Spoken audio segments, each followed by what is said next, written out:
ఒకటి రెండు మూడు నాలుగుకు అర్థమేమిటో చెప్పనా? చెప్పుకో త్వరగా చెప్పుకో. ఒకటంటే ఒకటిగా అడుగేద్దాం, రెండంటే రెండు గుండెలను ముడిపెడదాం, మూడంటే మూడు ముళ్ళేసి ఆ తర్వాత నాలుగు కాలాల పాటు కలిసుందాం.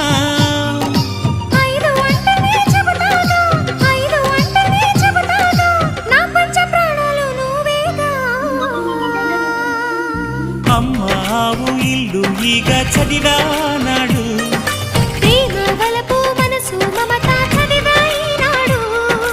ఇంకా ఏదో చదవాలంటూ పెదవి కోరుతోంది. భలేగా కొత్త చదువు చదువు, ఇలా నా ముద్దు కవిత చదువు, చెలి మురిపాల కథలు చదువు.